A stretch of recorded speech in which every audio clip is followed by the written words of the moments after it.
Salut, je suis Molupe Akande, votre amie de l'autre jour. Il y a bien longtemps, hein. Tout le monde va bien, j'espère. Je vais aussi très bien. Je me porte à merveille, gloire à Dieu. Alors, aujourd'hui, nous allons passer à l'autre rubrique, comme j'avais dit dans une des vidéos au début. Et j'avais dit, parfois nous allons faire des enseignements bibliques, parfois nous allons faire la cuisine, n'est-ce pas? Aujourd'hui, nous allons passer à l'autre rubrique qui est la parole de Dieu. Voilà, je vous remercie. Et dans la Bible, dans le psaume 119, verset 9 à 11, il est écrit: quand on est jeune, comment avoir une conduite pure? Et le psalmiste peut répondre au verset 11, il dit, pardon, dans le même verset toujours, il dit, en observant ce que tu as dit, Seigneur. Au verset 10, il dit, de tout mon cœur, je cherche à t'obéir. Ne me laisse pas dévier de tes commandements. Maintenant, au verset 11, puisque je suis tellement pressée d'y arriver, il dit, dans mon cœur, je conserve tes instructions. Ne me laisse pas être coupable envers toi. J'ai lu la version français courant. Gloire à Dieu, je suis bien contente de vous revoir. Et effectivement, quand on est jeune, comment on peut avoir une conduite pure? C'est en se dirigeant vers la parole du Seigneur. Celui qui a écrit ce psaume, il a été jeune comme nous. Et il a vieilli. Et nous pouvons dire que nous connaissons un peu la vie de David parce qu'il n'a pas caché ses plaintes, ses joies, ses lamentations, ses adorations, tous ces moments, que ce soit de détresse ou d'angoisse, de joie, il n'a pas caché. Il a tout mis par écrit, ce qui fait qu'aujourd'hui, nous pouvons avoir les psaumes là pour nous. Donc, je peux comprendre qu'il a été jeune comme nous. Et aussi, quelque part, il disait qu'il a été jeune et voilà, il a vieilli, mais il n'a jamais vu le juste et abandonné. C'est-à-dire, l'Éternel n'a jamais abandonné le juste, ni même la postérité de ce juste mendier son pain. Chers amis, quand nous sommes jeunes, comment on peut vraiment avoir une conduite pure? Regardons aujourd'hui notre jeunesse. Nous sommes vraiment face à beaucoup de défis. Et dans ma vie personnelle, je peux comprendre que les choix que j'ai eu à faire, même quand j'ai été adolescente, ces choix ont agi sur moi aujourd'hui quand je suis jeune. Mais gloire soit rendue à Dieu, j'ai eu une nouvelle opportunité. Dieu m'a donné la grâce aujourd'hui de le connaître. Et je ne suis plus obligée de marcher dans ces choix que j'ai eu à faire. C'est vrai, les séquences sont là et je dois porter la responsabilité. Mais aujourd'hui, vraiment, nous devons prendre conscience en tant que jeunes parce que l'avenir nous appartient. Et pour avoir un bel avenir, c'est les choix que nous avons faits aujourd'hui tant que nous sommes jeunes. On ne peut pas vouloir être heureux plus tard si on fait de mauvais choix aujourd'hui. Quand on prend par exemple le choix de conjoint, nous voyons les jeunes comme nous qui se livrent à l'impudicité, qui se livrent à l'immoralité. Mais est-ce que c'est ce que le Seigneur veut pour moi? La Bible n'a-t-elle pas dit que mon corps est le temple du Saint-Esprit? Et en tant que le temple du Saint-Esprit,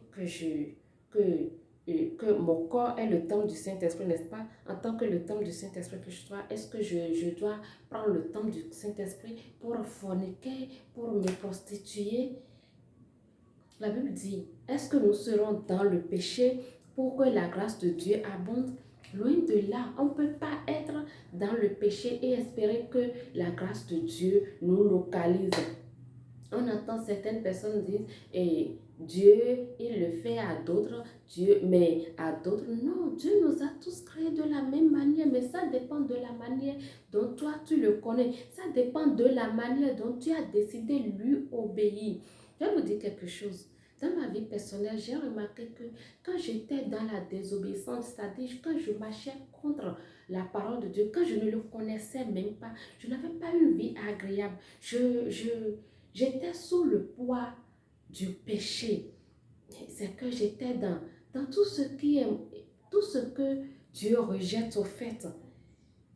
Mais grâce soit rendue à Dieu, quand j'ai connu Dieu, Jésus a changé le cours de mon existence. J'ai perdu mon père à Gondé, j'ai perdu très tôt mes 2 parents et j'étais livrée à moi-même. Je ne sais pas si vous comprenez ce que je veux dire. Sortir avec tel, sortir avec tel pour pouvoir survivre.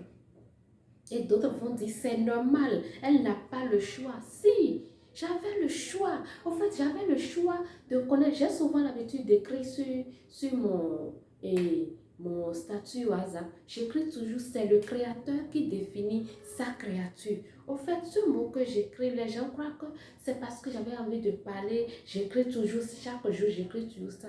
Non. C'est parce que je parle de ma vie réelle. C'est le créateur vraiment qui définit sa créature. Je sais ce que je faisais quand je n'avais aucune relation avec mon créateur. Et je sais aujourd'hui ce que je suis quand j'ai connu mon créateur. Donc c'est le créateur qui définit sa créature. On ne peut pas estimer, on ne peut pas vouloir un avenir meilleur, un bel avenir sans connaître réellement qui est son créateur. Ce serait paradoxal en fait. Parce qu'on dit, c'est quelqu'un qui m'a créé. Il sait de quoi il m'a formé. Il connaît le plan parfait qu'il a sur ma vie. Vous me comprenez un peu?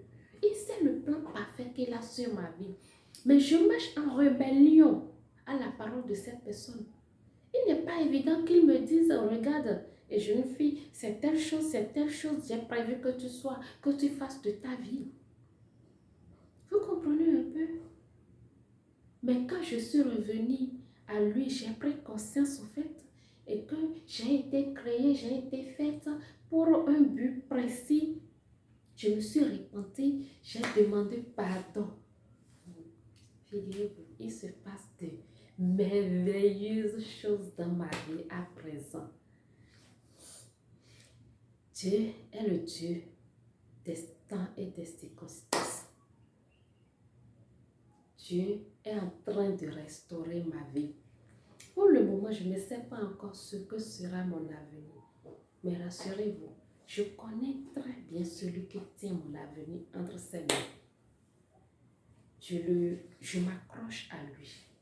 Et toi, jeune fille qui m'écoute, toi qui as déjà eu à faire des erreurs, des avortements, tu as fait vraiment des choses horribles, je vais te dire, il te reste encore une dernière chance. Jésus-Christ, le Fils de Dieu, le Rédempteur. Il t'aime toujours malgré tout ce que tu as fait. Il veut changer ton histoire. Je n'avais même pas encore le bac quand j'avais perdu ma maman. Au fait, le bac même c'est déjà trop parti parce que ça fait 17 ans que je l'ai perdu. J'étais très jeune. Mais aujourd'hui, bien que papa ne soit plus là, je suis même en train de faire mon master. Je ne peux même pas vous dire que je travaille déjà, mais je peux vous rassurer que Jésus-Christ est en train de changer mon histoire. C'est vrai, il peut utiliser des êtres humains pour me soutenir. Mais si je n'avais pas connu Jésus, il n'allait pas toucher ces personnes, ces femmes, ces hommes pour me soutenir. Je veux te dire, si tu as déjà fait toutes tes expériences et tu vois que tu es à bout du souffle, viens à Jésus-Christ. Il veut changer ton histoire. Il veut te donner une nouvelle histoire. Il a un meilleur avenir pour toi. Ne cherche même plus à sortir avec les hommes d'autrui. Cherche Jésus-Christ. Il dit cherchez premièrement le royaume des cieux et sa justice. Et tout le reste. Quand il dit tout le reste, ça veut dire ton avenir, même ton mariage, c'est-à-dire tout ce qui concerne ta destinée, la destinée glorieuse que Dieu a établie pour toi.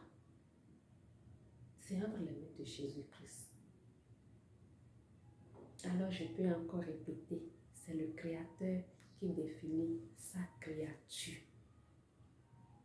Quand on est jeune, pour avoir une conduite pure, nous devons nous diriger vers la parole de notre Dieu créateur. On ne peut pas réussir en dehors de notre créateur. Peut-être il y a d'autres qui réussissent, qui font des alliances bizarres, qui réussissent. Mais qu'est-ce que les Écritures disent à propos de cela? À quoi sert à un être humain de gagner toute la richesse de ce monde s'il perd son âme? Est-ce que tu veux perdre ton âme? Sinon, mon loup, je ne veux pas perdre mon âme. Et non seulement, je veux vivre éternellement avec mon Seigneur, mon Créateur, mais je sais que je dois encore accomplir les plans meilleurs qu'il a prévus pour moi sur cette terre. Et toi,